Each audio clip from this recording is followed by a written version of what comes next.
Olá, bom dia. Estamos felizes? Eu não. Bem, ok.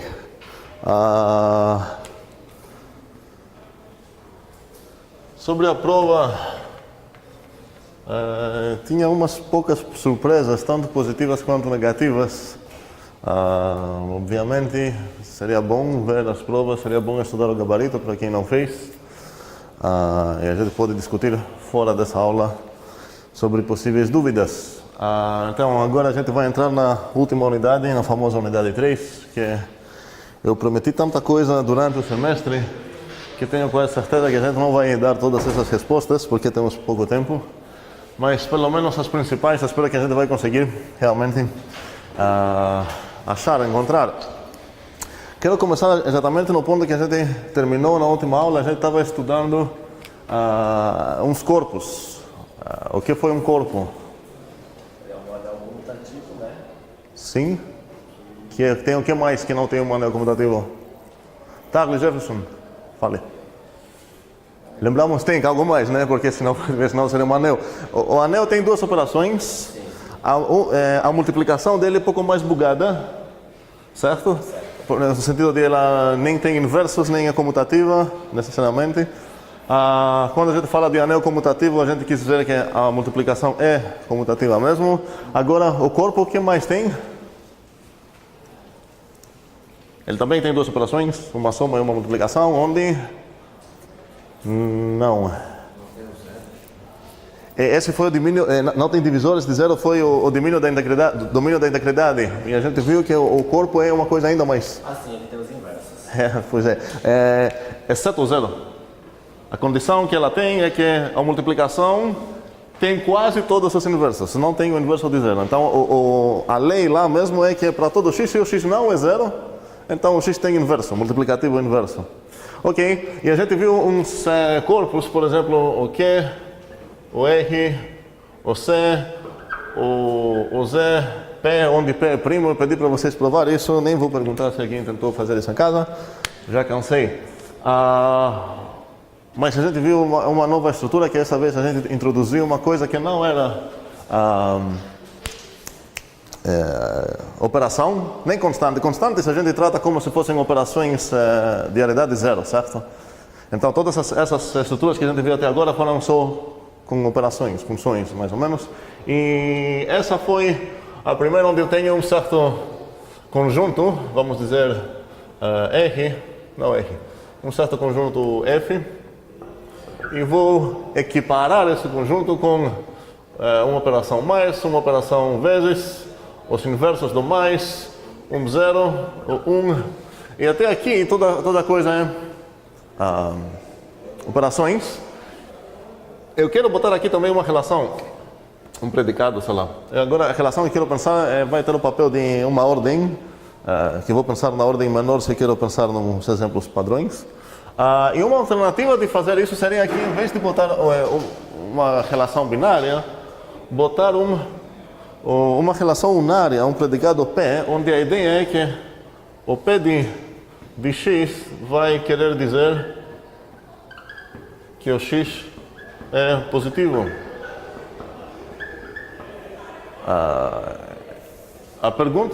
Uma primeira pergunta seria: se eu estou trabalhando numa estrutura desse tipo, e se meu amigo está trabalhando numa estrutura desse tipo, como posso transformar uma para outra? Sim, a minha ideia é que essa tem que ser uma ordem total e estrita, e a ideia dele é que essa coisa tem que representar os números positivos.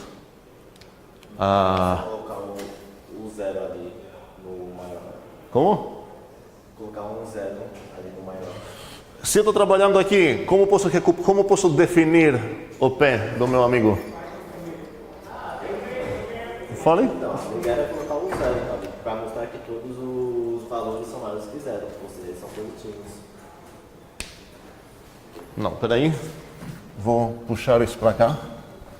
F de mais vezes menos 0, 1, menor.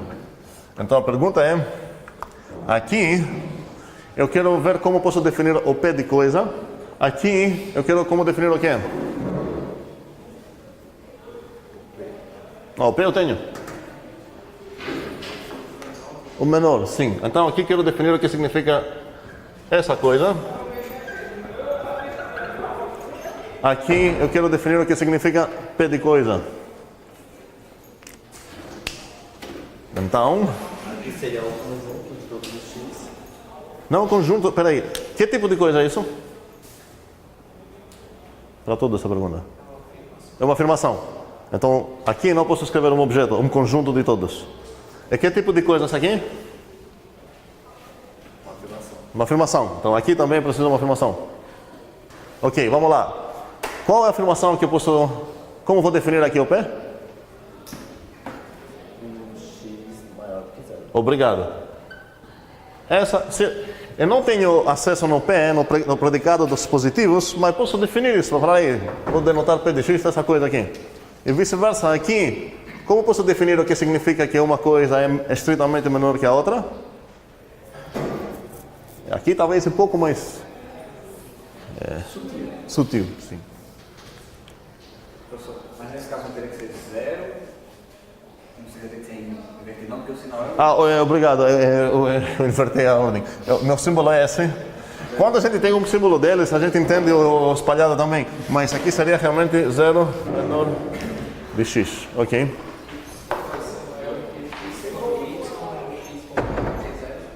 Quando, o quê? Y menos x for maior de zero. Qual é o único problema nessa definição? Exatamente. A ideia é essa, mas... Roubou, mas por que roubou? Pois é. Mas você tem algo para representar essa parte?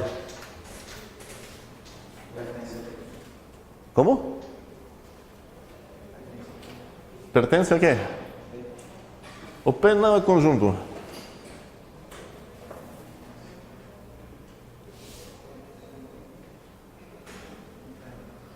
Alguém? O que eu tenho aqui que não usei? Que eu não tinha lá?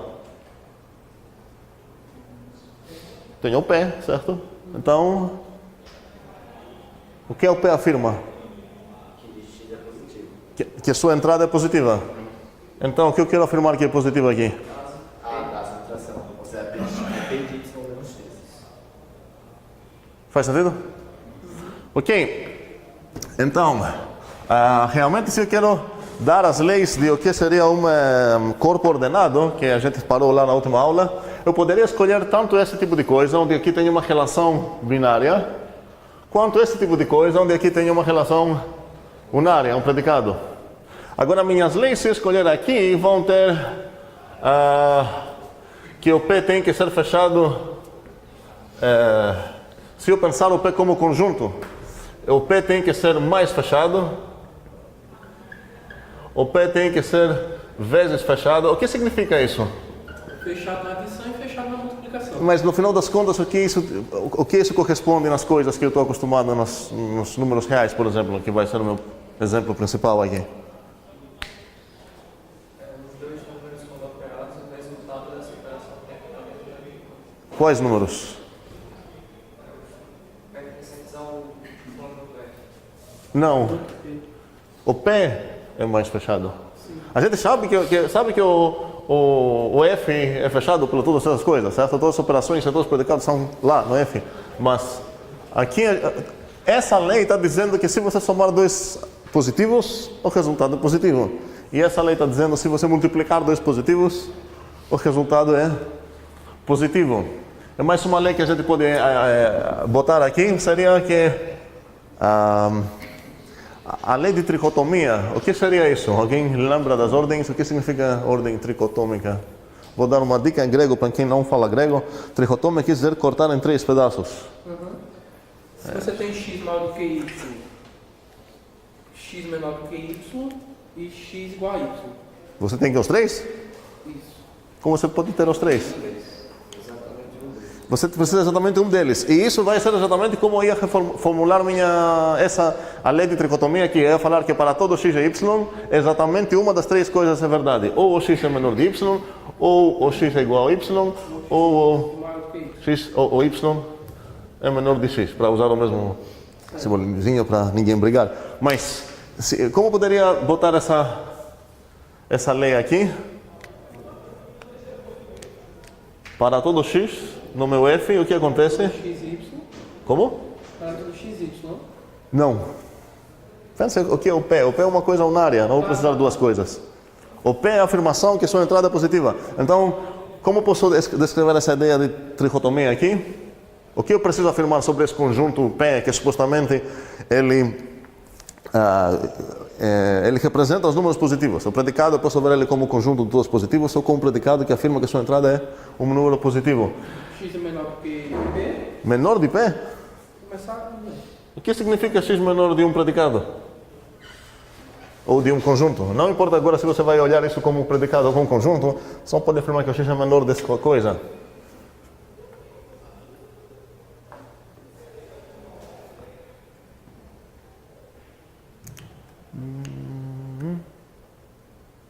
Não? Alguma inspiração? Como? Sim? Px ou não px, isso é trivial na lógica que a gente trabalha. Uma coisa é verdade ou seu complemento é verdade, sua negação é verdade. Mas o que eu posso afirmar para todo x? Para todo x, você começou bem. Ou, aqui, se eu escrever ou não p de x, eu não dei nenhuma informação legal sobre o meu objeto, porque todas essas interpretações vão satisfazer isso. Vamos ler isso um pouco com as palavras de rua. Para todos os meus bichinhos, cada bichinho meu ou é positivo, ou o que eu poderia escrever lá? Ou x menor do que zero. Não tenho menor. Tenho aqui, mas vamos escrever de uma maneira meio diferente. Ou ele é igual a zero, ou P de menos x, muito bem. Faz sentido essa afirmação? Cada número, ou ele é positivo, ou ele é zero, ou sua negação, seu negativo, como é? Como se chama o menos 3 do 3? Seu negativo ou sua negação? Seu negativo. Bem, cada número então ou é positivo, ou é o próprio zero, ou seu negativo é positivo. Ok. No caso, O seu oposto. Oposto, bom. Ok, agora, então a gente tem umas certas leis aqui, eu posso escrever umas leis que afirmam que essa ordem é ordem total, é estrita, ou seja, transitiva, sei lá, blá blá. Aqui eu posso também escrever essas leis determinando as propriedades que eu quero que meu conjunto de positivos tenha. E faria sentido parar aqui as leis para um corpo ordenado. Alguém tem alguma ideia? Mãos. Vamos dizer que alguém fala, corpo ordenado é uma estrutura desse tipo aqui, que satisfaz aquelas leis, todas essas leis. Ou seja, até aqui ele é um corpo, e essa coisa tem essas três leis, sei lá, essa coisa é uma ordem total, vamos lá. E parar aí lá. Fale. Assim, pelo que você mostrou aqui, parece sentido que, por exemplo, se eu pegasse o x e operasse com o y... Operasse, não temos... Nos grupos, eu posso falar, se eu operar ele com ele, eu entendo, porque isso tem uma operação. Aqui eu não entendo. O que significa operar o x com y? Por exemplo, x mais y teria que estar relacionado com esse p, talvez dentro do... Teria que ser um positivo, entendeu? Se eu pego o x menos y tem um positivo, então o x mais y tem que pertencer aos positivos. Isso foi uma das leis que a gente botou aqui. Aqui a gente poderia até evitar isso. Mas um belo momento eu vou precisar ter uma lei que relaciona essa coisa com o resto das coisas. Porque no mesmo sentido que nos anéis, eu preciso de uma lei que fala como as duas operações interagem. Porque se não tenho essa, eu vou estudar apenas grupos comutativos e apenas monoides.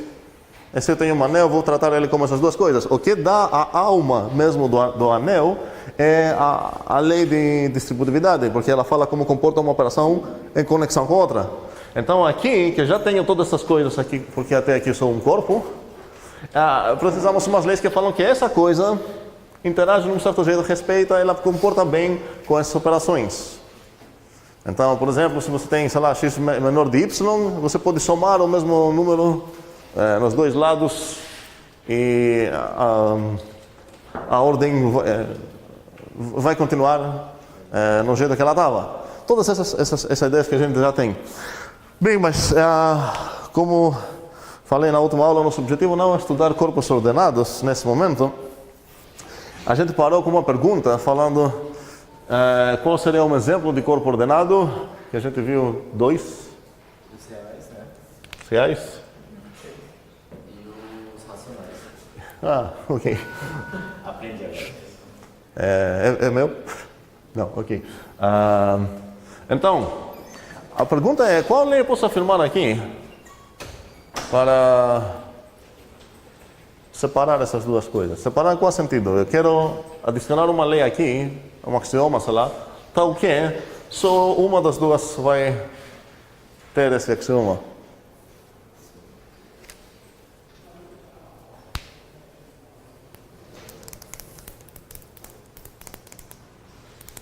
Os complexos são de boa aqui ou não?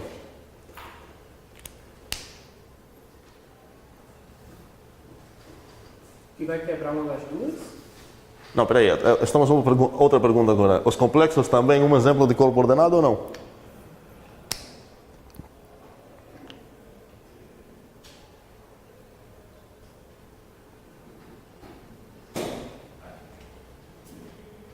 Tem ordem nos complexos? Ok, não tem. Esperava que isso era bem conhecido. Nos complexos não temos ordem, ok. Vamos esquecer os complexos então. Reais racionais são corpos ordenados. E a pergunta é se eu consigo afirmar uma lei, um axioma, sei lá, tal que vai ser satisfeito por um e não por outro. Como posso diferenciar esses dois conjuntos como uma propriedade? Preciso achar uma propriedade que é satisfeita com esses bichinhos aqui e lá, e não lá, ou vice-versa. Isso vai nos atrapalhar um pouco agora. Bem, vamos estudar, ver um pouco o que acontece se eu tenho um conjunto ordenado. Eu vou pensar nos reais, ou nos subconjuntos dos reais, sei lá, vamos ver aqui eu tenho 0. Ou vamos ver, melhor ainda, que aqui tenho o... Não, tá, aqui. Aqui o 0, aqui... Essa é a linha dos reais, ok? Como aparece a linha dos racionais? Seria pontilhada. Pontilhada, certo? Mas qual seria a distância entre dois pontinhos? Tem buracos os reais, não os reais, os racionais, certo? É praticamente essa ideia que quero falar aqui. Quero falar que a ideia que vai separar os reais com os racionais é que os reais não têm buracos, mas não tenho como falar isso de uma maneira lógica assim. Preciso achar o que seria o equivalente de não tem buracos. E a primeira coisa que precisamos entender para chegar nesse conceito é duas coisas que têm a ver com ordens. Infinito e supremo. Muito bem, o infimum e o supremum. E isso é dois conceitos que a gente usa para cada vez que a gente tem um conjunto ordenado. Para qualquer subconjunto desse conjunto, eu posso definir o que seria o infimum do A e o supremum do A. Que tipo de coisa é o A? De que nesse caso vamos dizer que o A é subconjunto dos reais. Ok? Eu quero definir essas duas coisas. Outros nomes que eles têm muitos nomes. Ok, eu estou avisando já. Outros nomes que ele tem é GLB e LUB. As palavras completas aqui seriam infimum, supremum. O GLB é o quê? Alguém sabe? Não. Que é a mesma coisa com essa, tá? É outra notação, outro nome, mas é o mesmo conceito. Mas essa palavra é bem mais indicativa do que como a gente vai definir isso do que o infimum. Vai ser em inglês, greatest lower bound. E quem vai adivinhar o que seria o lub? Assim, least, nesse caso é sinônimo, least upper bound. Então a ideia é que eu tenho um conjunto A. que é subconjunto dos reais, vou pintar ele azul aqui. Tem toda essa parte, tem dois pontinhos aqui, tem, sei lá, mais uma parte aqui. Tem uns pontinhos aqui acumulando. Pronto, vamos ver que tem esse conjunto. Esse é o meu conjunto A, o que eu pintei azul. Cada vez que eu tenho então A, que é subconjunto de DR nesse caso, em geral do conjunto que é ordenado, porque toda a definição que eu vou dar vai depender apenas no fato que o meu conjunto tem uma ordem. Parcial, inclusive, nem precisa a totalidade da ordem. Acontece que a ordem dos reais é total, mas as definições são válidas para qualquer poset. Lembramos o termo poset quis dizer conjunto parcialmente ordenado. Conjunto, talvez em português, não, ninguém traduz isso. Então, minha pergunta é: o que seria isso? O infimum de A ninguém pode adivinhar, o supremum de A ninguém pode adivinhar, mas se alguém fala inglês, talvez tenha como adivinhar usando o fato que esses são outros nomes para essas duas coisas. Se você pegasse todo... Um segundo. Você está primeiro na fila. Só para dar uma informação que eu não dei. Qual o tipo disso? Conjunto, ok? Qual o tipo disso? O GLBA? Um elemento do conjunto? De qual conjunto? O conjunto do A. Não, peraí. Não, vamos ficar um pouco mais primitivos. Que tipo de coisa é isso? Subconjunto de A? Não. O infimo, o supremo, essas coisas não retornam subconjuntos. É um elemento. Mas a palavra elemento não é um tipo. Tipo é função, inteiro, conjunto, real, sei lá, número. Como? Não, eu posso visualizar o próprio lub como função, que recebe um conjunto e retorna algo. Esse é algo que eu quero. Então minha pergunta é o que é o lub? Minha pergunta é qual tipo dessa coisa que eu sublinhei aqui e aqui. É um real. É um número, nesse caso. E um número real. Então, o real não poderia ser um elemento? Como? Não poderia enxergar um real como um elemento? Não, o real é um elemento de vários conjuntos, dos reais, por exemplo, certo? Mas na pergunta que tipo de coisa é essa, você não pode falar elemento. Porque essa resposta é válida para qualquer tipo. Função também é um elemento do conjunto de funções. Relação também é um elemento, faz sentido. Elemento sozinho não quer dizer nada. Elemento de algum certo conjunto vai dar uma informação. Bem, agora então, só para estarmos tudo na mesma página, qual o tipo do inf de A? Real. Qual seria o tipo de inf? Função. De A para real. Não tenho A. O A foi argumento lá. Sim. O infimo de A pega que tipo de coisa se retorna? Eu sei o que retorna. Recebe o conjunto vazio. Retorna o que aqui? O símbolo. Real. Minha pergunta é que tipo de coisa ela recebe. É só perguntar que tipo de coisa foi o A. Como? Um subconjunto de quem? De R, certo? Então como vou escrever isso lá? Como? Não. Não, A contém R, ela disse. certo, eu falei não, surpreso. Porque essa coisa aqui não é um conjunto. Estou escrevendo a função, domínio não pode ser o fato que o A é subconjunto de R. Qual é o meu subconjunto, meu domínio aqui, do inf? O power set, que é exatamente a coleção de todos os... Power set de quem? De R, certo. Só que como a gente vai ver, infelizmente não vai ser uma operação... como é o nome dela? O que é esse bichinho aqui bugado? Unidade 1.2. Que a gente denotou assim? Restrição. Não, a restrição foi assim, tá ok? É uma função parcial, ou seja, para certos conjuntos, ela não vai conseguir dar uma resposta aqui nos reais, ok? Bem, agora voltamos à pergunta principal. O que seja esse negócio? O que é esse negócio? E o A é aqui, o tipo de A então é o quê? Óbvio isso? Subconjunto de R. Então, qual é o tipo dele? Ok. Só para lembrar, Se eu tenho uma coisa de parser de R para R e uma coisa parser de R, eu posso inferir que essa coisa aqui aplicada nela é R. Exatamente o que a gente falou todo esse tempinho. E exatamente a mesma coisa é verdade sobre o Supremo. Se a gente entender um conceito, o outro é literalmente o conceito dual do outro, aí vamos fazer só um trabalho dos dois. Ideias. O que vocês acham que vai ser isso?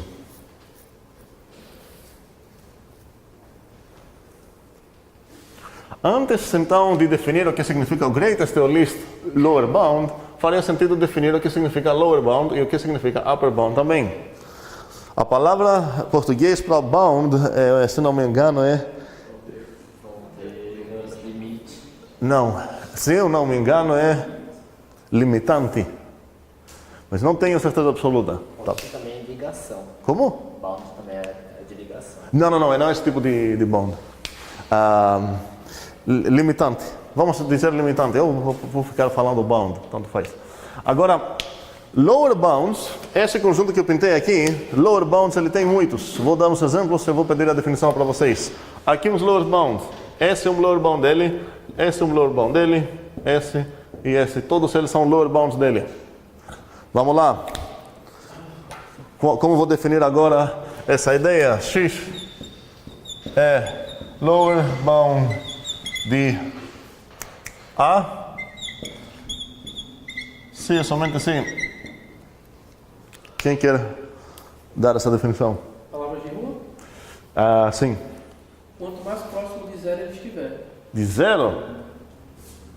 Não, eu quero uma afirmação que é satisfeita para os 4 bichinhos que desenhei aqui. Esses 4, todos são lower bounds do A.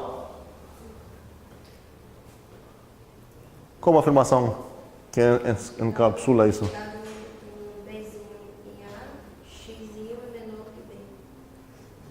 Xzinho, tá, vamos mudar esse nome, perfeito. Gostei. Vamos falar esse de Mzinho.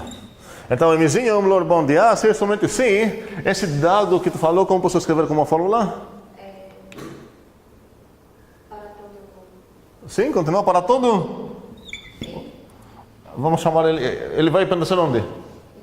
Então, como vamos chamar? Azinho, ok? Para todo azinho no A, o que acontece? M é menor do que A. Certo.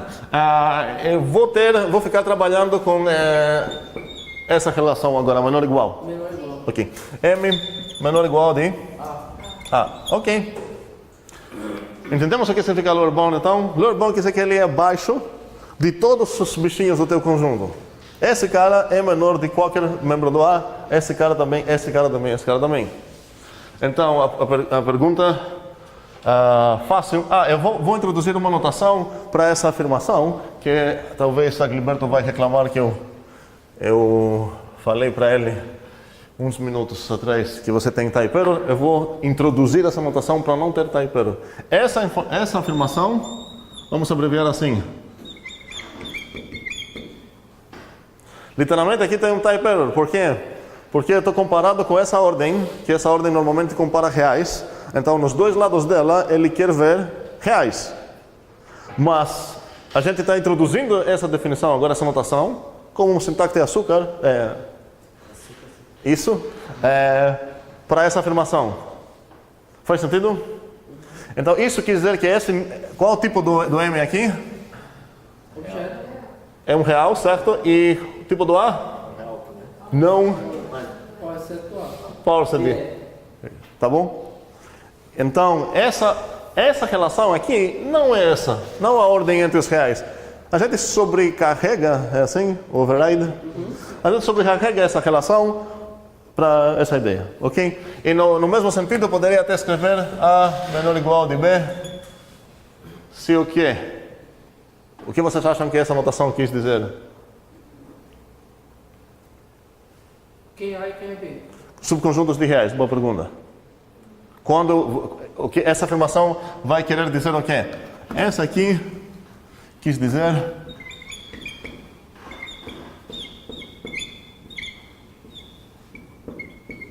sugar. E essa vai querer dizer o quê?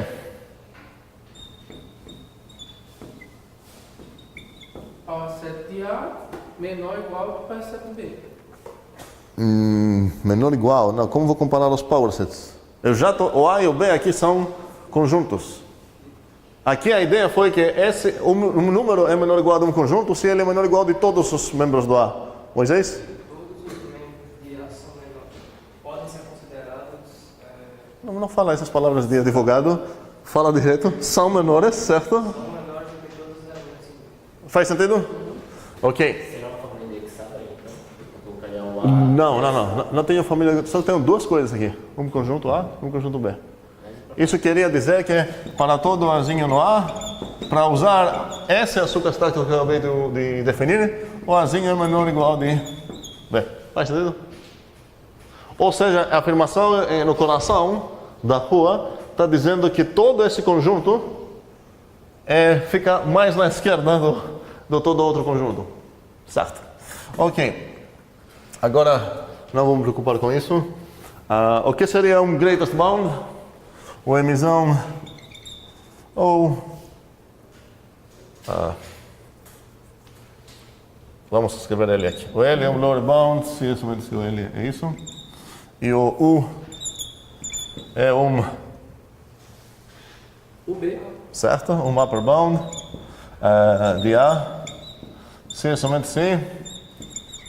Para todo Azinho. Para todo Azinho onde? Certo? U é maior do que Azinho. O U é, então, o A A é menor ou igual do Uzinho. Ou seja, se eu quero desenhar certos upper bounds aqui em cor, sei lá, verde, será que dá para ver? Esse aqui é um upper bound, esse aqui outro upper bound, esse aqui outro, por aí vai.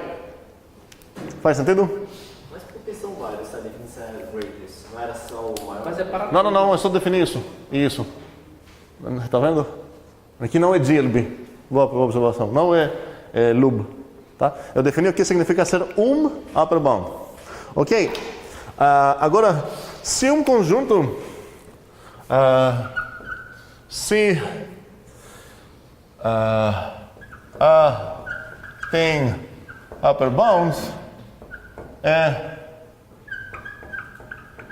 bounded above. Eu vou chutar que em português seria limitado por cima. E se o A tem lower bounds, então ele é Limite inferior. não limite inferior. Ele é bounded below. Que eu vou chutar de novo que em português seria limitado por baixo ou por abaixo, talvez, tá? Por que eu não posso usar limite superior e inferior? Não, porque os limites inferiores e limites superiores são coisas bem definidas em sequências. A gente viu pouco algumas coisas lá, mas tem a ver com isso, certo? Mas não é o mesmo conceito. Então, meu A, ele é bounded above.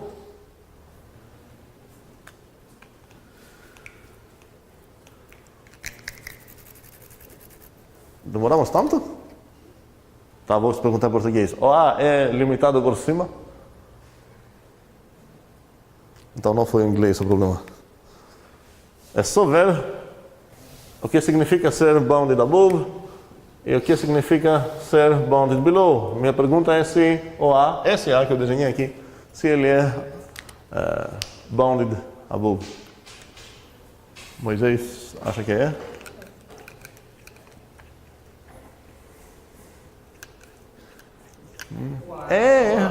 Como? O A é o azul, sim. Qual a prova que ele é? Ele está acima Quais são os meus testemunhos desse fato? dos 4 vermelhos. Não, bounded above.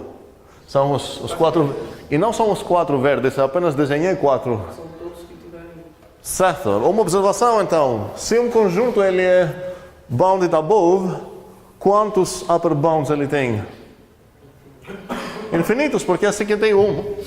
Como posso provar isso? Eu sei que o mais um dele também é bounded above. Aplica indução, resolveu. Se eu sei que vamos chamar esse bichinho aqui de U. Se eu sei que o U é maior ou igual do A inteiro, essa notação lá. Então, o U mais 1, que talvez fique aqui, Com certeza é maior ou igual do A inteiro. Por quê? Qual propriedade estou usando aqui da relação de ordem? Não, sucessor é o nome dele, a relação com ele. Qual propriedade eu preciso aqui?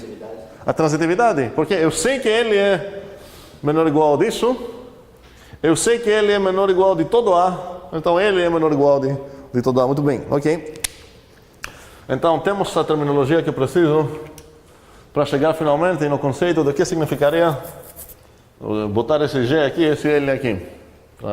E agora o GLBA vai ser um certo número só, não vai ser vários.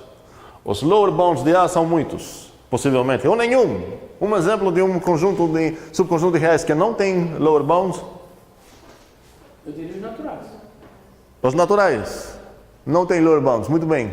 Nem upper bounds. Não, peraí, os naturais têm lower bounds, desculpa. Me dá um lower bound dos naturais. O zero também serve, o menos um também serve. Mas às vezes o zero não serve. Não. Porque Não, o zero serve. Ele é um lower bound dos naturais. é o menor. O menos um, não o menor. O menos um é menor. O menos 8 é menor ainda. Então, tenho vários lower bounds dos naturais. Agliberto quis dizer que eles não têm upper bounds. Sim, tá. Como podemos provar que não tem upper bound? Para qualquer número que você vai supostamente afirmar que ele é um upper bound dos naturais, sempre vai ter um natural maior. Isso não é prova, precisamos axiomatizar bem as coisas, retirar esse teorema com os axiomas. Ok, mas pelo menos intuitivamente deve ser claro que não é upper bound os naturais. Não entendi por que o menos é considerado Um? upper bound. Não, não é um upper bound, é um lower bound.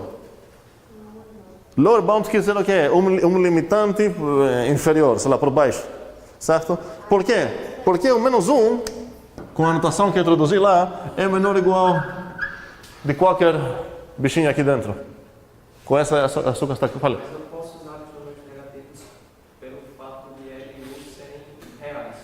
Sim, aqui, cada cara que está considerado para ser um lower bound, ele não é obrigado a pertencer no próprio A. Olha aqui, o L é um real e o U é um real. Eles pertencem em geral num conjunto ordenado. Nesse caso, o exemplo que estou usando são os reais, mas não precisam ser. Então, concorda comigo que o menos 1 é um lower bound dos naturais? Por quê? Todos os naturais são maiores ou iguais do menos 1. O menos 5 também é um lower bound. Faz sentido? E o 0 também é um lower bound. Porque ele é menor ou igual de todos os naturais. Faz sentido isso? Ok. Outro exemplo de um conjunto que não é lower bound ou upper bound é os próprios reais. O 1 ele não vai entrar no caso. Entrar?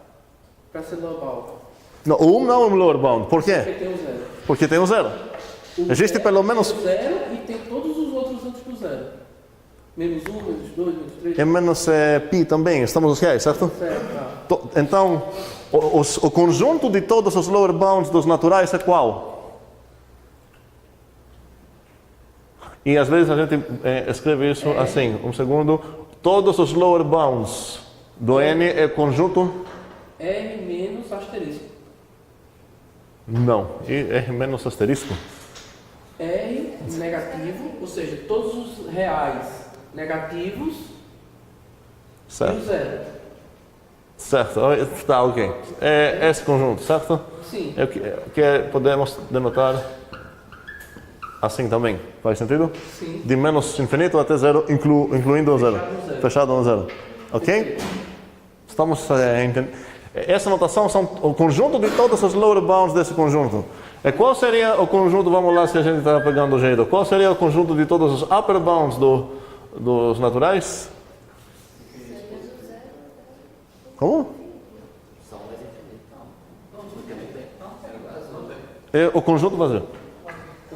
Porque esse é o conjunto de todos os upper bounds. O N, os naturais não têm upper bounds, então o conjunto de todos os upper bounds é o conjunto vazio. Estamos ok? Gênero não está ok. Por quê? É o conjunto de todas essas barrinhas que você pode botar por cima para limitar os naturais. Você não consegue botar nenhuma, porque para cada uma que você vai botar, vai ter naturais. Então, eles não têm upper bounds. Eles têm lower bounds. E o conjunto de todos os lower bounds é toda essa coisa aqui, toda essa linha antes do do zero. Ok. Ok. E agora voltamos à pergunta inicial. Quero definir o que significa o greatest lower bound e o lowest upper bound. E para definir isso, eu vou ajudar vocês a chegar na definição correta. Eu vou escrever apenas a parte esquerda antes do simbolozinho com o def. E eu espero que isso vai ser suficiente. Então, info, supo, GLB ou lube é a mesma coisa. A gente concordou, entendemos isso? E infelizmente a gente vai ficar usando as duas fundações. Então, o inf de A é igual com x se é somente sim. E depois vai ser muito fácil definir o sup, porque eu vou falar o sup de A é igual a x. Eu não quero x, quero outro bichinho. Deixa x. É igual a x se é somente sim. Então, é só escrever isso agora. Ou seja, o que significaria a afirmação que o x é o infimum do A ou o greatest lower bound do A? Para quem fala inglês, isso deveria ser óbvio. Esse seria o maior... Maior entre os menores. Ajuda? Maior que os menores. Não, maior limitante inferior, por baixo, sim. Aqui seria menor limitante por cima. Ok? Como posso escrever isso aqui como uma fórmula? Para todo. Mãos. 1, 2, 3, 4. Tables. Existe um azinho em A? Não. Próximo.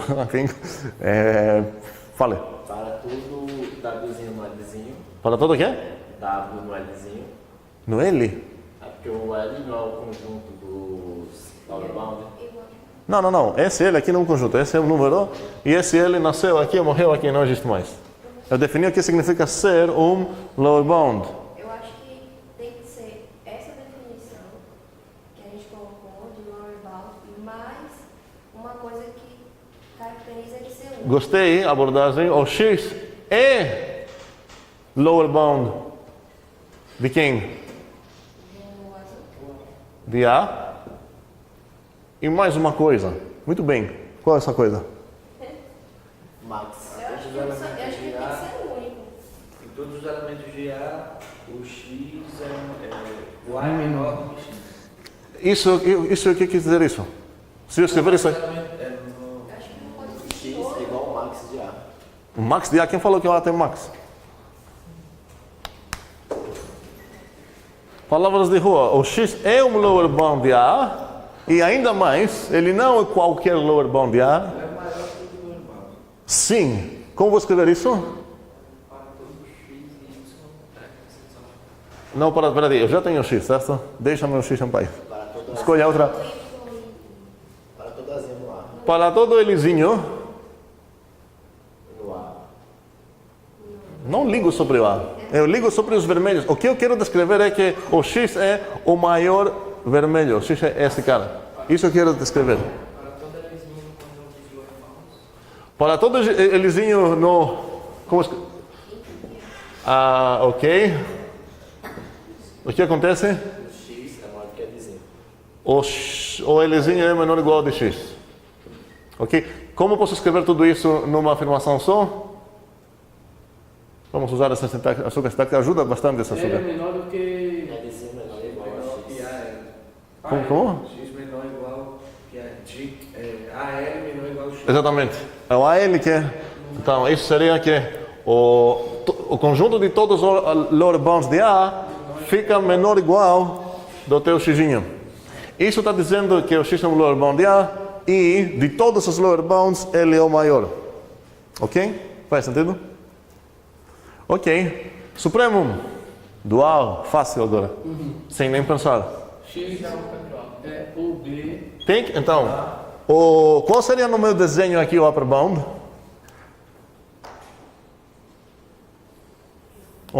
Desculpa, o supremo, o lowest upper bound ficaria onde?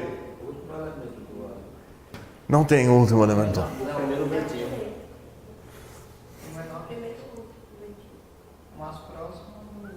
Ok. Vamos botar aqui, vamos voltar para discutir esse ponto porque é meio... Dá para pensar que aqui vai introduzir bug.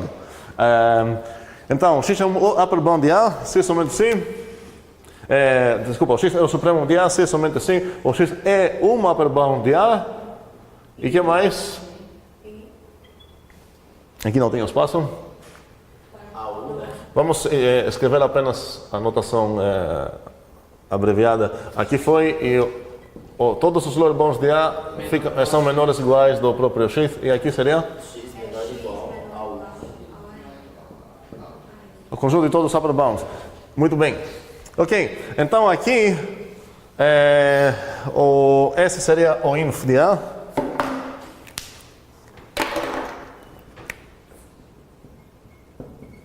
E esse seria o sub de A. Tem uma grande diferença entre o infimum desse conjunto que eu desenhei aqui e o supremo desse conjunto que eu desenhei aqui. Qual é essa diferença?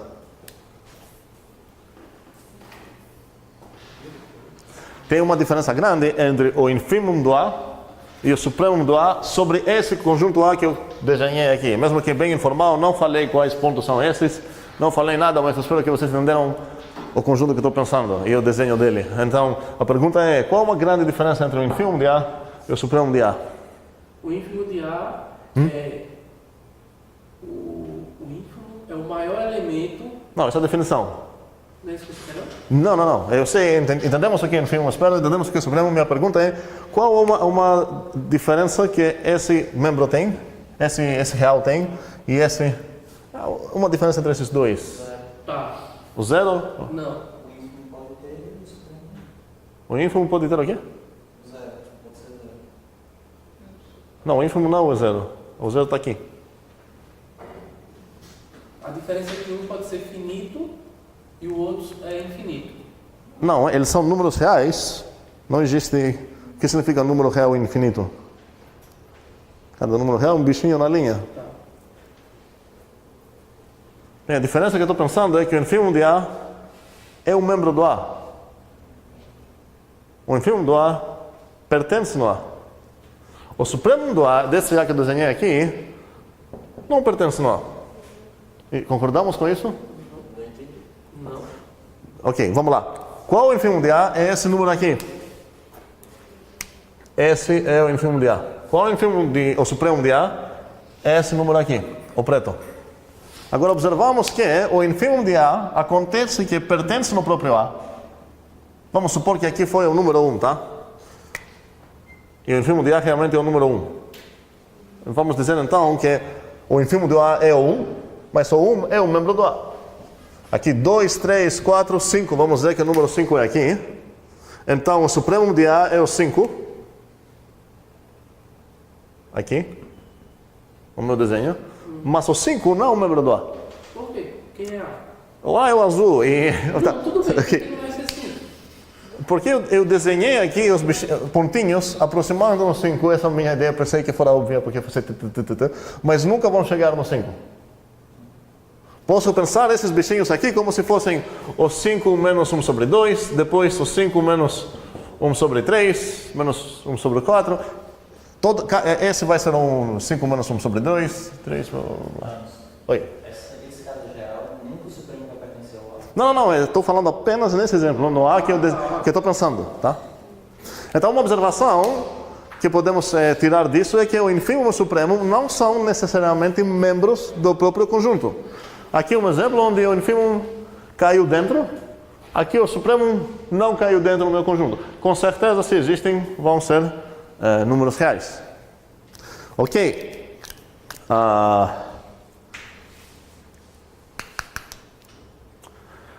O que eu posso afirmar se o infimum do A é membro do A? E mesma pergunta, o que eu posso afirmar se o supremo do A acontece que é membro do A?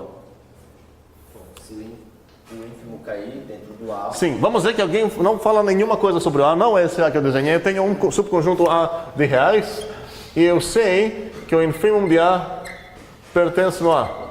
O que eu posso concluir com essas informações? Que o ínfimo de A é o menor entre os As. Fala de novo. Que o ínfimo de A é o menor entre os As. Muito bem. Que o ínfimo de A é igual com o min de A. Então, eu sei, isso quis dizer que o meu conjunto A tem mínimo.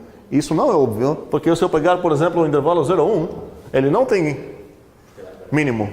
certo? Qual o mínimo elemento dele? Não tem. Qual o mínimo elemento dele? Não tem. Mas o ínfimo dele é qual o número?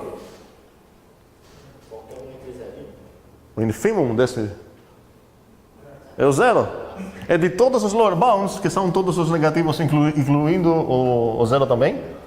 Ele é o maior. Então, a ideia é você começa assim, até onde você pode botar lá, tal que você não vai deixar ninguém para a esquerda. Aqui vai ser o próprio 0, como ele falou. Ok? Faz sentido?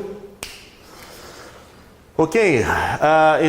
Similarmente, se eu sei que o supremo de um conjunto caiu no conjunto, eu sei que esse conjunto tem máximo, eu sei quem é esse máximo. É o supremo desse conjunto. Ou seja, o supremo e o ínfimo são, num certo sentido, meio generalizações da ideia de máximo e de mínimo. Esse conjunto não tem nem máximo nem mínimo, ele tem supremo, ele tem ínfimo. Qual é o supremo dele? 1, certo? Ok, estamos... Por isso que naquela você falou que eu nem sei se tem mínimo na hora que eu comentei aqui. Eu nem sei se tem mínimo, sim. Eu não sei se tem máximo, eu nem sei se tem lower bounds, se tem upper bounds. O próprio R, se eu pegar ele inteiro, não tem lower bounds e upper bounds. Agora, uma pergunta pliquerosa, que é bom ver aqui.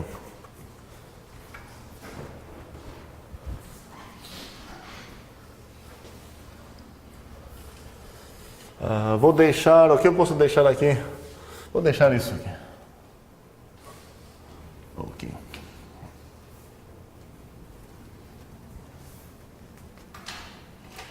Antes de chegar no aplique, na verdade, se eu pegar esse conjunto aqui, vamos lá. Todos os M mais 1 sobre N, tais que o M é natural e o N é natural positivo. Natural maior de 1.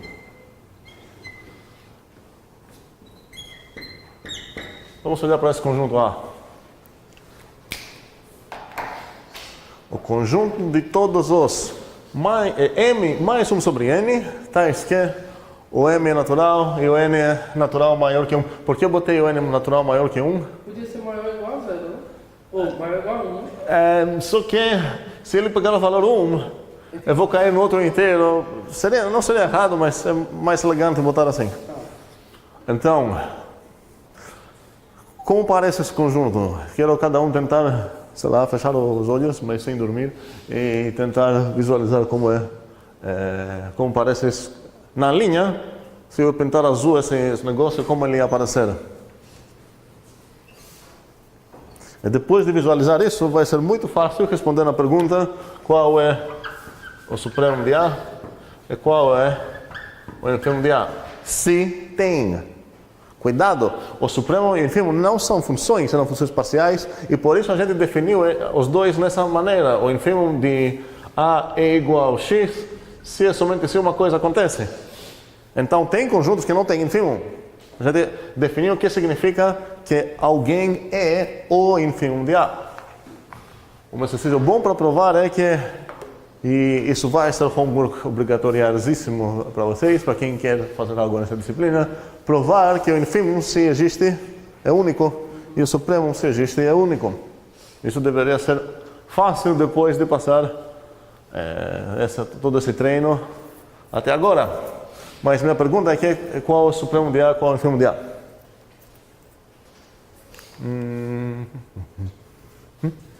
Você não vai ter o supremo. Eu não vou ter supremo. Então, nesse caso, nos reais especificamente, a gente pode botar supremo de A é igual mais infinito.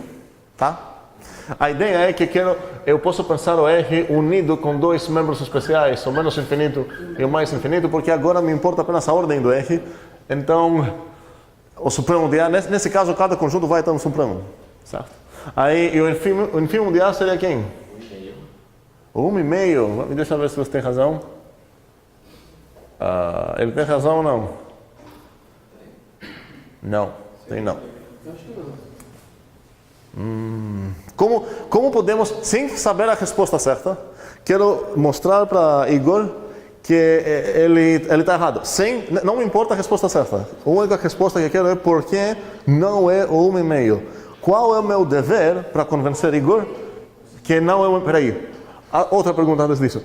O que eu preciso mostrar para Igor? Outro exemplo. Que existe menor... O que quiser menor? Onde? Já ele estava na fila. Peraí, fale. Que existe é porque assim, eu ia dizer que N pertence a esse natural maior que 1. Mais concretamente, Tarles? Vou achar que existe pelo menos um elemento menor. No caso, 1/3. É menor que 1/3. Um elemento de qual conjunto? Conjunto A. Do conjunto A. Se Tarles conseguir achar um membro do A que ele superou o teu pela esquerda, ele é menor, ou na verdade não superou, mas... Sim. Enfim, ele é menor, ele tem razão que o teu não foi nem um upper bound. Porque para ser lower bound, ele precisa... para ser o maior lower bound, ele precisa ser lower bound também. Então tem dois casos, a resposta que eu queria, tem duas maneiras que Igor pode errar aqui. Ou ele vai escolher um número que nem é lower bound, que é o que ele fez, porque escolheu 1/2 e tem membros menores dele dentro do A. Por exemplo, 1/3, alguém falou 1/4, porque o M pode assumir o valor 0 e o N pode assumir qualquer um, então o 0 mais 1/12 está dentro. Essa é uma maneira de errar nisso. Outra maneira, que não é o caso aqui, seria escolher um lower bound, mas eu conseguir escolher um lower bound maior que o dele. Porque o supremo é o maior dos lower bounds. Então, se ele tivesse escolhido o -2, aí eu falaria, peraí, o -1 também é lower bound. E é maior que o teu, então esse não é o supremo. Entendemos essa ideia? Ok. Qual é o ínfimo certo, Igor? 0. Ok, Igor. 0. Concordamos? E como parece esse conjunto? Se aqui essa é a minha linha dos reais, e aqui é o 0, e aqui o 1, aqui o 2, aqui o 3 e por aí vai. Quero pintar o meu conjunto azul.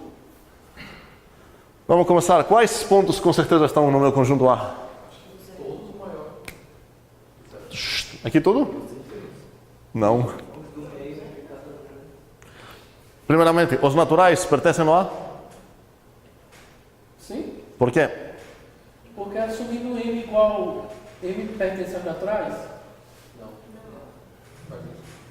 O M está nos naturais. Certo. Os naturais estão no A ou não? Não. Muito bem. Mas como posso começar? Quem está... Geli discorda? Você está perdida? Vamos ver. Por que os naturais não pertencem aqui? Como você pode escrever o 3 nessa forma? O 3 tem que ser M mais 1/N para um M nos naturais e para um N onde? Naturais mais 1 maior que 1. Exatamente. Poderia escrever isso aí de outra forma. Poderia escrever NM mais 1/N.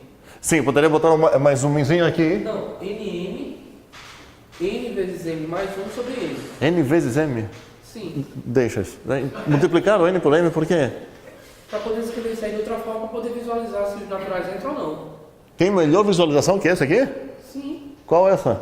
NM, N vezes M. sim, Você- mais 1/N. O N, N M, mais mais 1 1/N. sobre N. Esses bichos é melhor visualização que essa? Para olhar para os naturais, sim.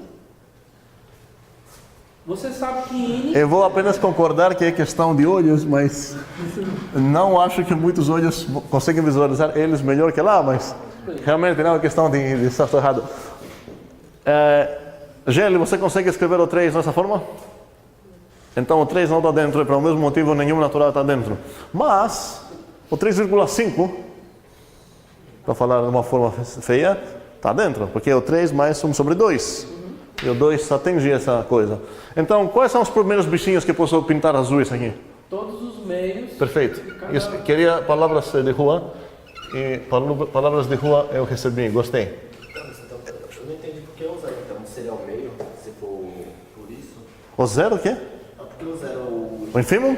Porque se ele só pega nos meios, não seria o meio? Não acabei. Isso não, é apenas os primeiros pontinhos que botei no A. Certo? Tem mais? O que mais tem? Para ficar mais fácil de visualizar, eu vou escrever aqui, vamos mudar isso. 2 elevado a n. Por que isso? Porque é mais difícil pegar um meio, depois um terço, um quarto, um quinto. É melhor botar um meio, meio do meio, meio do meio, meio do meio. É mais fácil desenhar, só por isso. Isso não é a ideia da derivada? Segunda, não, peraí. 1 sobre 2n, agora meu n eu quero permitir eles começar de onde? De 1. Tá? Faz sentido? Porque assim vou começar com 1 sobre 2. 2 elevado a 1, vai ser 2 lá. Então, eu tenho esses, o que mais eu tenho? Você pega o meio desses dois aí. O meio do 0 e meio. Certo, então eu preciso adicionar esses caras aqui também. Sim. Ok? Por aí vai. O que mais? Aqui, certo? Certo. Muito bem. E aqui, vou fazer só mais 2 iterações. E aqui. E aqui. Ok. Concordamos? Entendemos então como parece esse A? Sim. Bem, agora... O ínfimo de A agora realmente é 0. Agora acho que dá para ver claramente que o ínfimo de A é 0, certo? Então, parece que ele nunca... Parece que não vai chegar no 0. Vai ficar próximo do 0, mas não vai chegar. Quem vai ficar próximo do 0? O ínfimo. O ínfimo não mexe, não vai para lugar nenhum, ele é caladinho, ele é um número. E números não andam. O ínfimo de A, se você dar um A, o A é definido aqui, esse conjunto lá, o ínfimo de A, no pior dos casos, não é definido, mas se ele é definido, é um número real. É um número real, não tende a lugar nenhum. Eu vou voltar nessa questão porque é um mal entendido bem comum. Deixa eu só entender uma coisa. Por exemplo, se eu desse n igual a 0, né? Eu teria que definir um n. Só que eu teria, para ele ser assim, um valor perto de 0, eu teria que colocar um n bem grande, né? Mas não seria 0 exatamente, seria 0,00. Sim. Você está argumentando apenas, me convencendo mesmo que o 0 não pertence no A. E a pergunta é, o que isso tem a ver com o ínfimo do A? Lembra, foi você também que falou que o ínfimo de A não necessariamente pertence no A. Realmente, o 0 não é um membro aqui, porque nenhum dos membros do A é o 0, porque você não consegue escrever o 0 dessa forma. Você pode aproximar o 0 pegando valores n grandes, beleza? Mas você não pode obter o valor o valor 0. E isso, tudo que você falou é corretíssimo, só que a conclusão do que você falou não é que o ínfimo de A não é 0, a conclusão do que você falou é que o 0 não pertence no A. Corretíssimo. Agora, o ínfimo de A, para ver se realmente é 0 ou não, preciso ver o que significa essa equação. Eu defini o ínfimo de A, eu apaguei. O que significa o ínfimo de A é 0? Significa duas coisas. Que o 0... E o 0 ele pertence aos lower bounds? O 0, sim, é um lower bound. Em outras palavras, o 0 pertence nos lower bounds de A, certo? E que mais? E o 0 é o menor entre eles. Que o 0 é o maior, certo? 0 é o maior Entre os AN. dos lower bounds.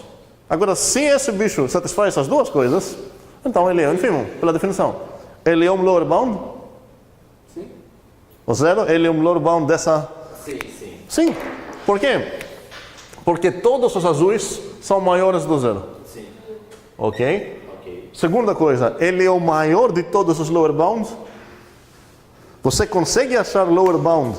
Você consegue achar alguém que deixa todos os azuis pela direita e ele deixa até o 0 pela esquerda? Isso precisa pensar um pouco.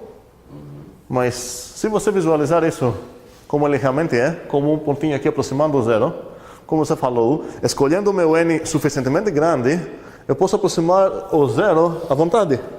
Então, para qualquer pessoa que vai falar, ei, eu tenho um lower bound maior que o 0, vou falar para ele, cadê teu lower bound? Ele vai falar, é aqui. É o 0, é 1 sobre 1000. Certo? Eu vou falar o que para ele? Pega o 0. Não posso pegar o 0 porque o 0 não está no A. Eu quero mostrar para ele que esse não é um lower bound. O que eu basta mostrar para ele? Um mais para a esquerda. Um que mais para a esquerda? Um outro lower bound. outro valor mais pra Não, porque eu quero mostrar, eu não quero mostrar para ele que não é o greatest lower bound, quero mostrar para ele que essa coisa nem é lower bound. Então o que eu preciso mostrar para ele para convencer que essa coisa não é lower bound?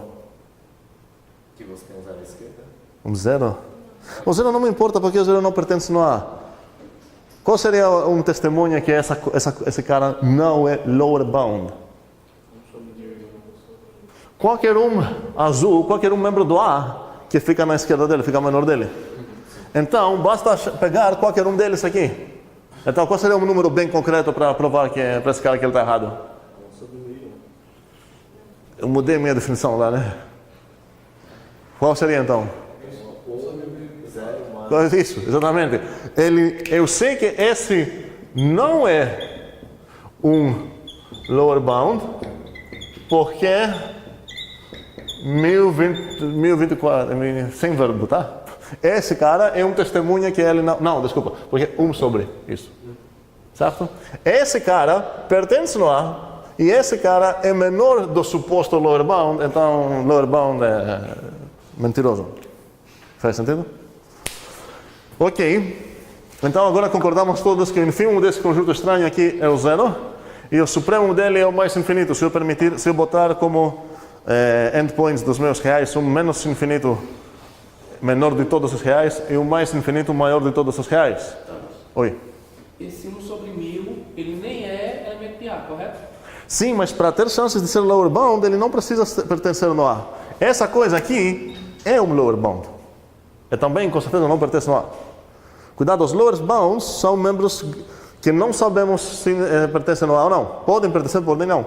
A definição é apenas que eles são menores de todos os membros, menores iguais de todos os membros do próprio A. Então, o fato que esse não caiu dentro aqui, isso não é um problema. Ok. Bem, agora a pergunta do Plicker é...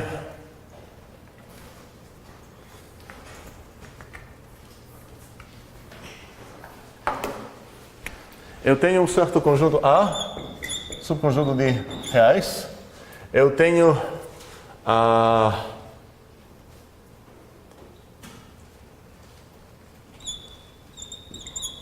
supremo, ínfimo,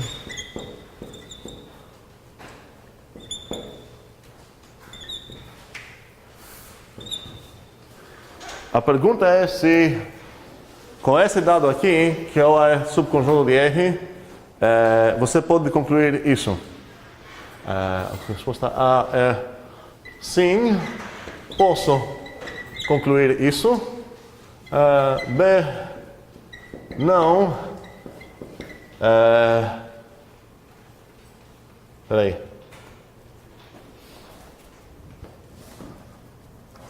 Posso que sim. Posso que não. Não posso. Não posso concluir, né? D. Achei esse Plicker ofensivo. Bem, entendemos a pergunta? Meus únicos dados são que eu tenho um certo subconjunto dos reais e eu estou considerando, na verdade,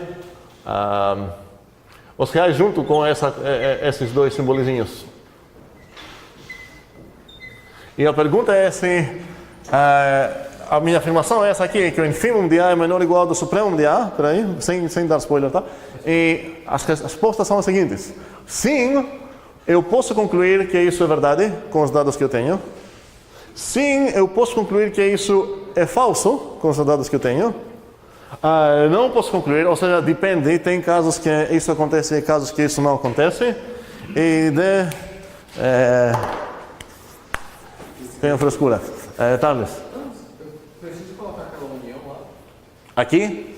Se eu quero tratar essa ideia de supremo de, por exemplo, dos todos reais ser igual do mais infinito, eu preciso, porque pela definição o supremo, se existe, ele é um membro do teu conjunto inicial. Agora, se eu retirar essas coisas, o supremo dos reais vai ser não definido, e nesse caso eu quero que ele seja definido para ser A ideia é como a gente ordena esse conjunto aqui. A ideia é que você tem esse bichinho menor de todos os reais, menor de mais, e até mais, ele é estritamente menor deles. A ideia é que a gente ordena. Espero que isso deveria ser óbvio. Bem, vamos voltar. Um segundo, achar o pliqueirismo aqui.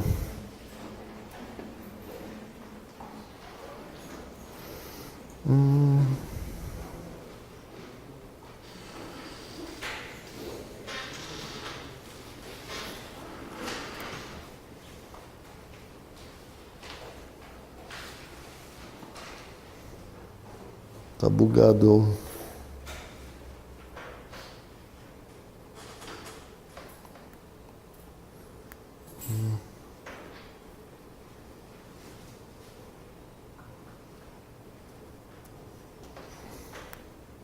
Ok. Bem, bora.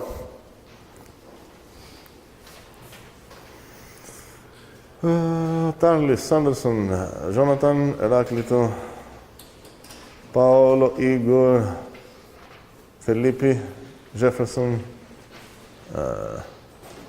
Renault, Agliberto, Geli, Ivan, não tem não? Wellington e Eric. Alguém que não pegou? Moisés pegou. Ailton ainda não pegou. Bem, vamos ver como foi a democracia. Ninguém foi ofendido. Que legal. Gente boa. Então a maioria é. Aqui tem 7. Aqui tem 7. Aqui tem 2. Eu vou imaginar que aqueles que responderam o B completamente chutaram. Porque nesse exemplo que eu tenho aqui, o ínfimo do A é o 0, o supremo do A é quem? O mais infinito, certo? Então eu tenho que ele é menor que esse. Então já tenho um exemplo onde isso não deu certo, então com certeza não é AB. E nem a D. Depende das pessoas, né? Pelo resultado, ninguém aqui foi ofensivo, certo? Ofendido. Mas, entre esses dois, a resposta meio óbvia parece ser, posto que sim, porque nos conjuntos, esse padrão que a gente pensa, os lower bounds são no lado esquerdo dos upper bounds, certo? Como? O infinito, qual sentido? Não, porque eu ordenei esse ainda. Então, ao menos, eu posso comparar. Esse é menor que esse é menor de todos eles, e todos eles são menores que ele. Moisés? Esse conjunto deixa bem geral. Então, eu posso pegar um singleton, né? Se eu pegar um singleton... Se eu pegar um singleton, vai ser o quê? Ainda vai ser menor. Pois é, o inf de um singleton, que não me importa qual número, Rzinho, vai ser qual número? Qual é o ínfimo do R? Do Rzinho? O Rzinho, certo? E também é o sup. E isso é válido nesse caso. Porque aqui é menor ou igual, não é estritamente menor. Então, qual das duas perguntas? As respostas é...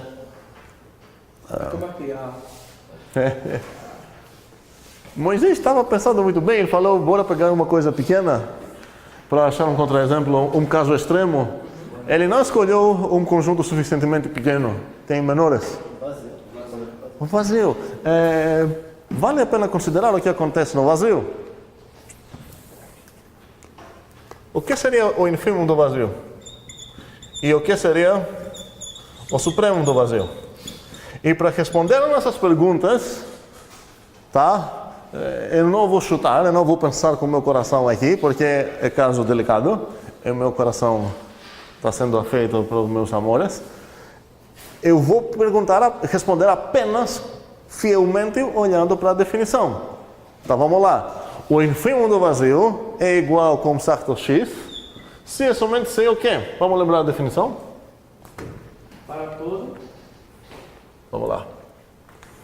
Fala. Para todo Elemento no vazio. Para todo azinho no vazio, acontece o quê? Não, x é menor que X y. menor ou igual X. a Azinho menor do que X. Menor ou igual a X. Menor ou igual a X. Azinho Não, X é o menor. sim, menor ou igual a x. Isso. Isso? Não, cuidado. Essa outra. O que ela afirma?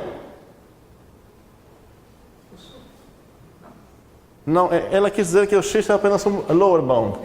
X é um lower bound de vazio. Ah, sim, não, é o maior. Mas o ínfimo quer dizer que ele é o maior. Então, além disso, e para todo lower bound do vazio, o x é maior. Então, uma pergunta seria achar quais são todos os lower bounds do vazio. E o que significa ser lower bound do vazio? Quer dizer isso. Um x é um lower bound do vazio se ele satisfaz isso. Mas ele satisfaz porque não existe elemento lá no vazio. Exatamente por isso que ele satisfaz. Se ele era para não satisfazer isso, essa afirmação está dizendo que para todo azinho, se o azinho pertence no vazio, então o azinho é menor ou igual a x. Você consegue achar um x que não satisfaz essa propriedade? Para não satisfazer essa propriedade, vamos dizer que você fala 8, sei lá. Se o 8 realmente não é um lower bound, isso quer dizer o quê? Que você consegue achar um cara aqui, o que significa não ser lower bound? Achar um cara Que tem um cara que ficou pela esquerda. e mostra ele. Mas você está no vazio, não tem como achar contra-exemplo disso. Ou seja, todos os reais aqui, porque estamos nos reais, todos os meus membros são lower bounds do vazio. Qual é o greatest membro dele? O 0? Não, o 5 é maior. O quem? O menos infinito? Mais infinito. É o mais infinito. Ou seja, seguindo, sei lá, a definição de ínfimo, qual é o ínfimo de vazio? O mais infinito. É o maior membro do meu conjunto ordenado em geral. E o supremo do vazio, não vamos analisar isso tudo, é exatamente dual a ideia. Por que o menos infinito? Porque todos os membros do meu conjunto é esse, todos eles são upper bounds, e o supremo, pela definição, é o menor membro de todos. Qual é o menor membro de todos eles? Esse cara. E aqui eu tenho o quê? Eu tenho que o ínfimo é estritamente maior que o supremo. Agora, outro homework obrigatório também, provar que se o A não é o conjunto vazio, então, e se também o ínfimo de A e o supremo de A são definidos, inf de A é definido, sub de A definido. Se eu tenho tudo isso, realmente o inf de A é menor ou igual do supremo de A. Não é difícil, é apenas aplicar as definições. Ok. Bem, e agora toda essa viagem foi porque a gente está se perguntando como vamos diferenciar os reais com os racionais. Vamos voltar na primeira pergunta. Qual seria uma lei, um axioma, que um conjunto com sua ordem satisfaz e outro não satisfaz? E a resposta é o axioma, sei lá, ou a lei de completude. É o nome dela. Os reais é um corpo ordenado completo. O que quis dizer completo? Quis dizer que para todo subconjunto de reais bounded above, o A possui supremo. Vamos lá, um pouco mais com palavras de rua. Qualquer subconjunto de reais que você pegar, que ele tem upper bounds, os reais garantam que existe um lowest greater bound, limitante superior menor de todos.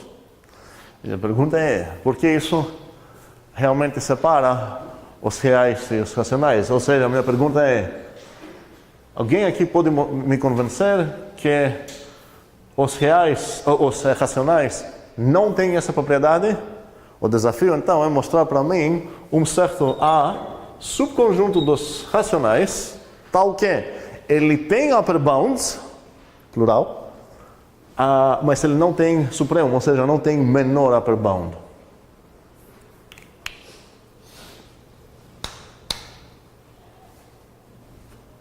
Vou apagar aqui.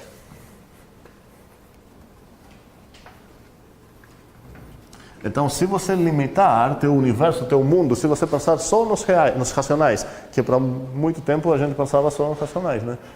Aí, você consegue achar um subconjunto do teu universo, dos racionais, bounded above, claramente bounded above, mas sem supremo. Esse sem supremo, em palavras de rua, vai dizer o que é sobre o meu mundo. Tem um buraco lá.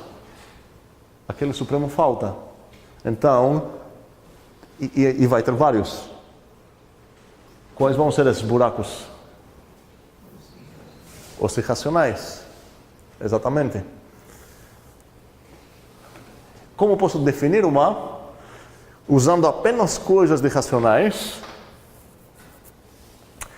Bounded above, sem supremo.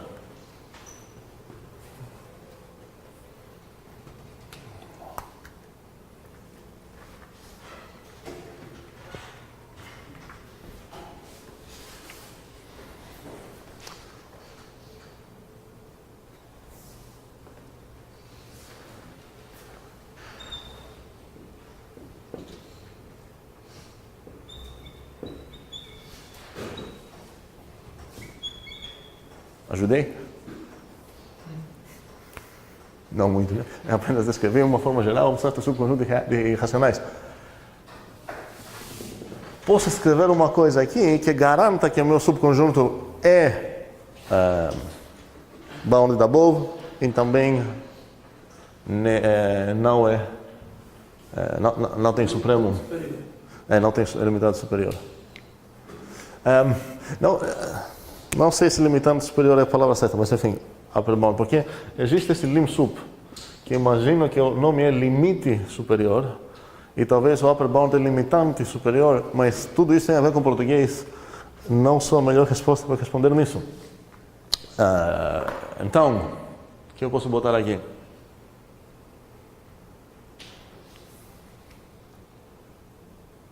Vou dar 30 segundos para pensar. Como? R é finito. Esse aqui? R é finito? Espera aí. O que significa que um número é finito? Finito ou não finito, a gente fala de conjuntos.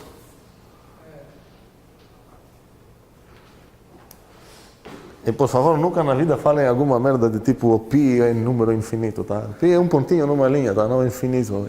E com certeza não é mais infinito do que qualquer outro real. Tá? Os números são pontinhos e não mexem.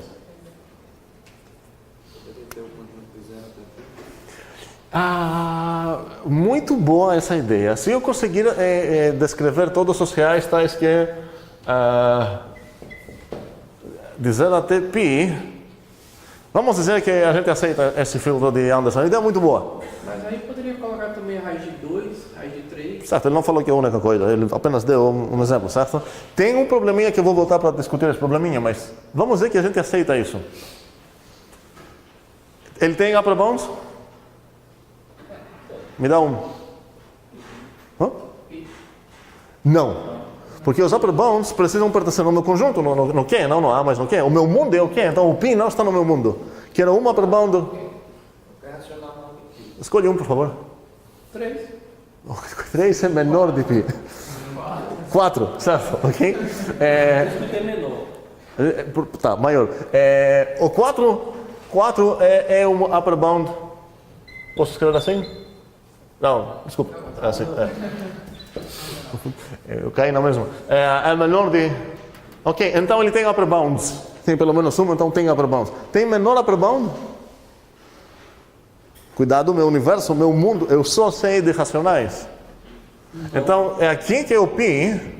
Os racionais são nesse jeito, certo? Mas aqui não é racional. É para qualquer suposto racional que você vai escolher falar, ei, esse é aqui o upper bound do teu conjunto. Você consegue encontrar outro.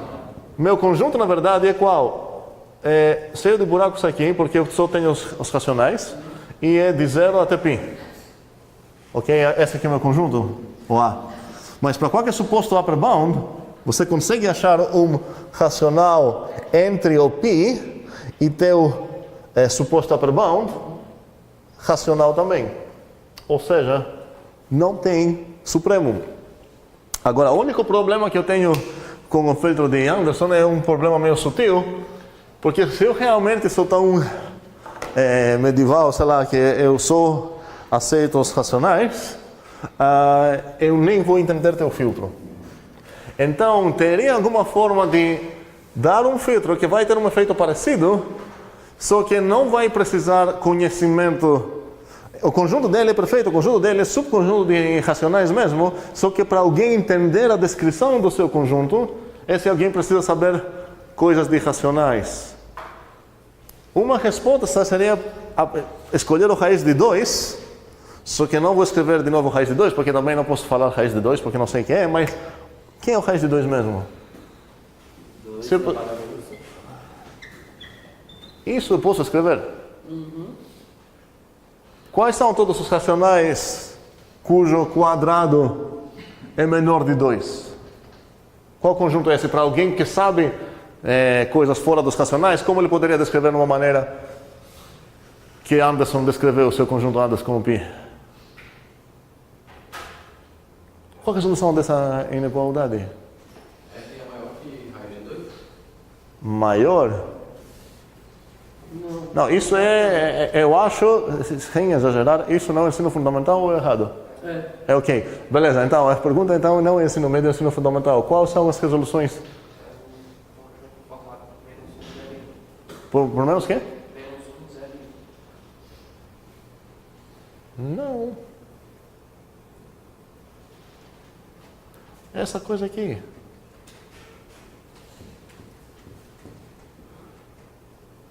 Não é? Sim. É mesmo? Ok. Vamos acordar? Se eu sei que uma coisa quadrada é menor de 2, estritamente menor de 2, eu sei que seu módulo é menor de raiz de 2, ou seja, isso, certo? E essa coisa agora tem a vantagem que alguém que realmente nunca viu de reais, ele consegue entender todo esse conjunto e ele vai assumir que esse conjunto tem upper bounds, ou 4, 5, 6, ou 8,8, e não tem lower upper bound. Ok, então a gente achou realmente uma coisa distintiva entre os reais e os racionais, e a gente agora entende bem melhor quais são esses buracos, praticamente, para qualquer conjunto que você pode pegar lá de racionais, você pode escolher uma sequenciazinha que aproxima uma coisa, mas talvez essa coisa que está sendo aproximada aqui pode ser um irracional, como foi aqui, por exemplo, no raiz de 2. Eu posso aproximar esse raiz de 2 com uma sequenciazinha de racionais, mas o próprio raiz de 2 é um buraco lá. E a lei de completude está dizendo que teu corpo não tem buracos, não tem qualquer... Por que a gente está favorecendo o supremo em vez do infimum? É muito trivial provar que se essa lei é satisfeita, então também cada A que tem lower bounds, ele tem infimum. Então, você não precisa botar as duas leis, porque com o resto dos axiomas você pode provar. Se você sabe que qualquer bound de above tem supremum, automaticamente você ganha que cada bound de below tem infimum também. E agora vamos voltar um pouco nessa ideia de como a gente escolhe axiomas. E tinha falado na primeira aula de álgebra, que acho que foi Igor que perguntou, sei lá, por que não botar... Foi você, não foi? Comutatividade nas leis de grupo. Aí a ideia é que você...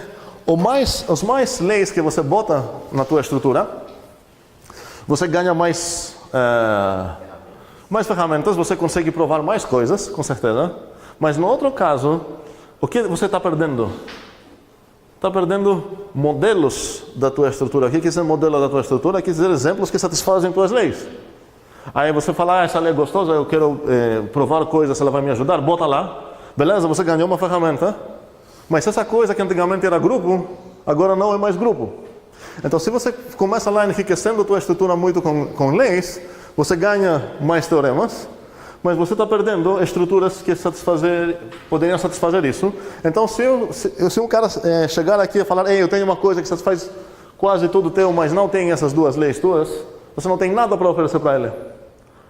Mas a teoria que a gente construiu nos grupos, por exemplo, se alguém falar, tem uma coisa que satisfaz as 3 leis não comutativas, a gente vai falar, beleza, a gente estudou grupos, e tudo que a gente tem, você ganha também, porque tua estrutura é um modelo da minha teoria, de grupos. É isso que quer dizer modelo, ela satisfaz. É um conjunto que tem essas operações que você mandou, com as realidades certas, que satisfaz tuas leis. E a gente ficou adicionando. Agora, nesse momento, a gente chegou naquela coisa que tem a mais coisas que a gente encontrou até agora. O corpo já tem duas operações bastante bem comportadas, essas operações, sei lá o quê. Botamos ainda mais uma coisa na estrutura, uma relação de ordem. Chegamos no corpo ordenado. A gente mandou leis para conectar a ordem com o resto da estrutura. Respeitar, sei lá, pode somar se você tem x menor de y, então x mais z vai ser menor de y. Umas leis que nem falei quais são. E agora chegamos ainda mais, a gente chegou no exemplo de corpo ordenado. E agora a gente chegou ainda mais, adicionando essa última lei, o que é chamado corpo ordenado completo. Completo quer dizer que ele, além dessas coisas, ele satisfaz a completude também. E esse é o melhor exemplo de chega. O que quer dizer chega? A gente já achou uns exemplos de corpos ordenados, digamos, por exemplo, os reais e os racionais. Se eu adicionar essa lei, quantos exemplos? Tem exemplos reais, certo? E agora estou eu estou supondo que a gente entende os reais. Se eu falar os reais é isso, eu estou supondo que a galera entende o que significam reais. Que é uma coisa meio filosófica, mas vamos supor que a gente entende o que são os reais. Os reais realmente satisfazem essa coisa. Tem outros exemplos? Quantos exemplos de grupos a gente viu? Demais. Exemplos de anéis, muitos. De corpos, muitos. Corpos ordenados, pouco menos, mas ainda muitos. Corpo ordenado completo, temos um exemplo. Tem outro? São sempre os reais com o menos e o mais infinito. Como assim? Porque naquele que você tem que colocar o menos e o mais infinito para indicar os limites, né? Não, porque você não pode botar eles. Eu botei eles apenas quando eu tratei isso só como a ordem. Se você considerar eles como reais, você vai quebrar as leis de corpo. O que vai ser o mais infinito, mais infinito? Mais 2 infinitos não pode, porque é um grupo com a maisinho. Você não pode ter x mais x igual a x. Faz sentido? Isso é apenas verdade para o zero. Então você realmente não pode adicionar esses dois. Mas o próprio reais, sem os top e bottom lá, serve. Tem outro? O corpo ordenado que você falou, que está completo, é porque ele não vai ter os buracos, correto? É porque ele satisfaz a lei de completude formalmente, informalmente, porque ele não tem, ele não falta nenhum supremo dos bounded que ele deveria ter. Fale. Certo. E se eu pegar e fizer a raiz negativa, eu não vou precisar dos complexos para tapar esses buracos que ficam? Não, porque esse buraco que a Gilberto tem razão. Ele fala, peraí, para mim o iot, esse bichinho, também é uma coisa que falta nos reais, é um buraco. Só que esse buraco que ele está falando não é buraco no sentido de você não achou um certo subconjunto de reais que faltou o supremo. Você achou uma equação que não tem resolução nos reais, você falou, peraí, esse é um certo tipo de buraco. Você vai, vamos considerar então que o i realmente é a resolução dessa equação, x² igual a menos 1. Esse é um certo tipo de buraco. Mas a lei de completude não fala nada sobre essa coisa, essa falta. Ela está falando que cada vez que você vai achar um certo subconjunto de reais que tem upper bounds, ele necessita ter um lower bound. É para te convencer que isso não vai entrar nunca, você pode me dar um subconjunto dos reais, que é o que falta, e um subconjunto de reais, que que deveria ter como supremo aí. Dá para entender o que eu estou dizendo? Porque a lei de completude está falando que todos os bounded têm supremo. Agora, essa coisa nunca vai ser o supremo que falta. Porque como você vai aproximar o I como um certo conjunto de reais? Se você pensar no complexo plano, o I está por aqui.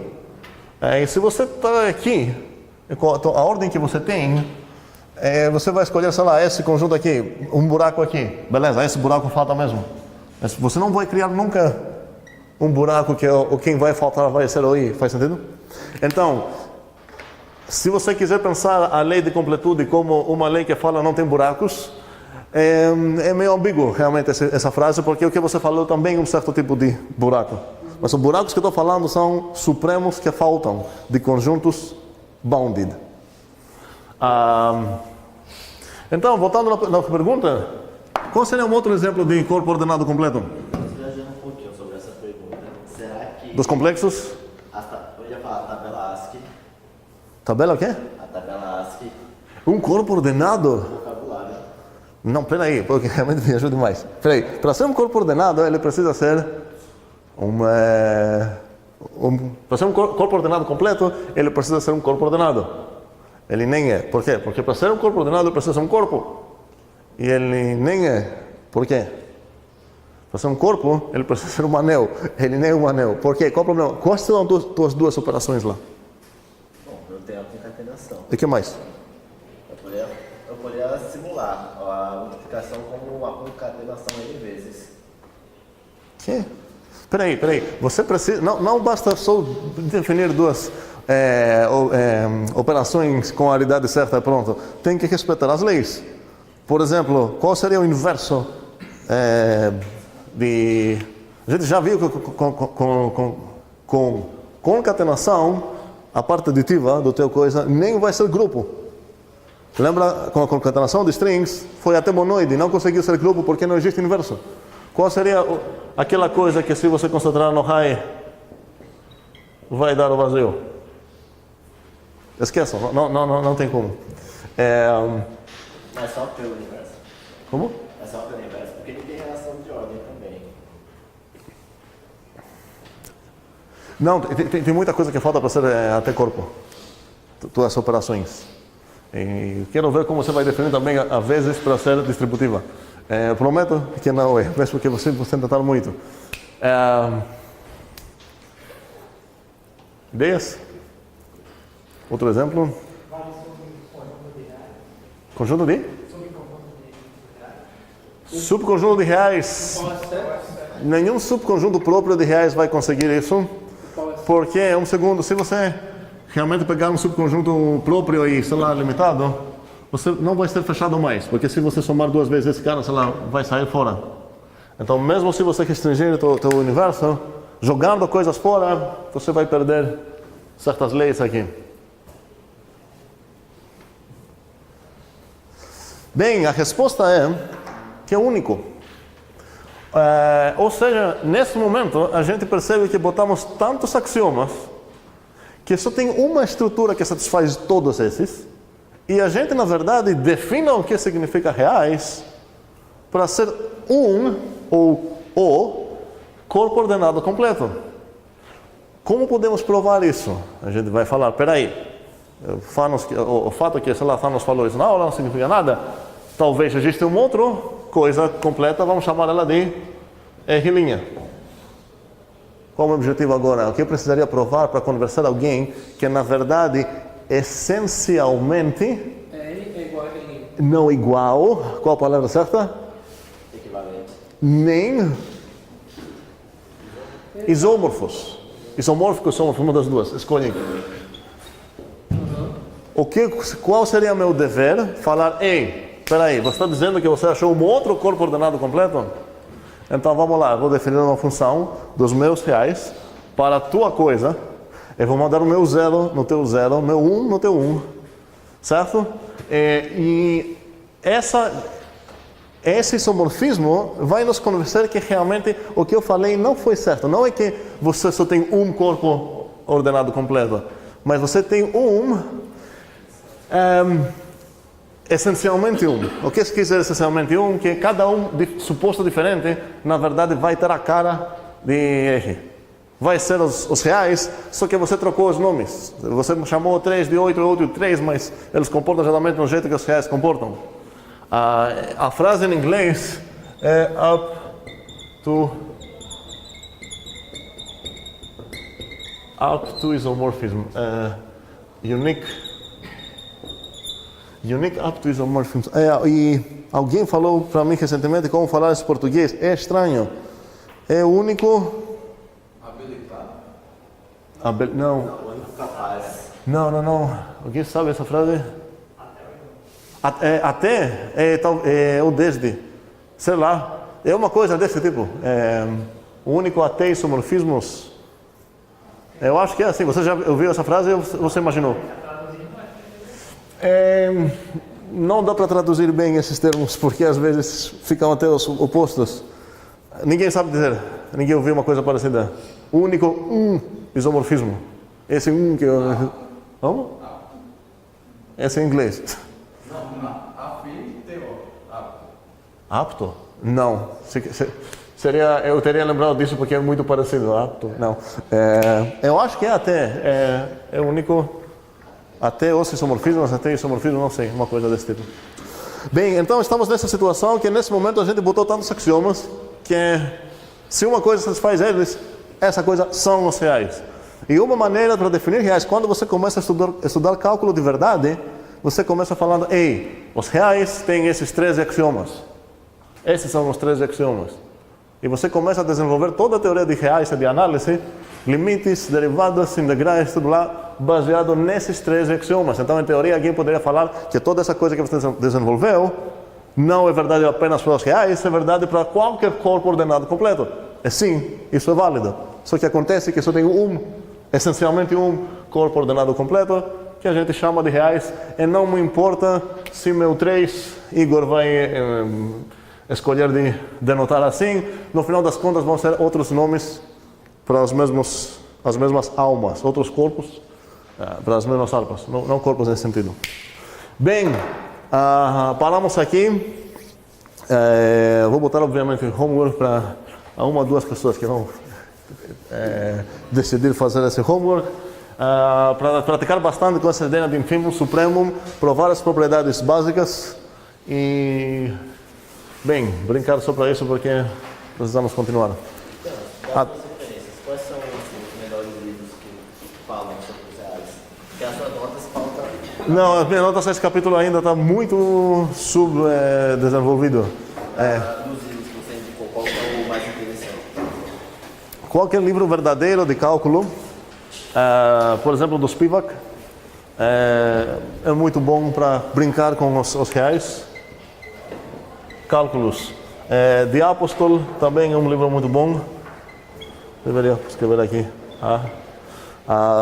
Em geral, qualquer livro verdadeiro de cálculo serve.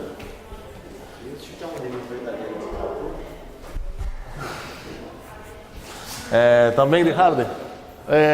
Deixa falando. Também de Hardy. A Course of Pure Mathematics. Se você botar Hardy Mathematics, você vai achar isso. Mas o mais amigável nesse momento, talvez o mais aplicado, seria o Apostol, porque tem muitos exercícios para calcular integrais e derivadas e blá blá. O Spivak é um pouco mais teórico. Mas ele vai tratar bem dessa parte que você... Sim, agora se você está se preocupado para FMC2, a gente não vai fazer análise. Isso é o começo de análise. As axiomas 13 são toda a base de análise dos números reais. Aí a gente não vai estudar isso mais aqui. Então, se tua preocupação é com a disciplina, não precisa olhar lá. Mas se você quer brincar um pouco para ver como vocês conhecem, o Spivak é excelente. Bem, vou desligar. Segundo.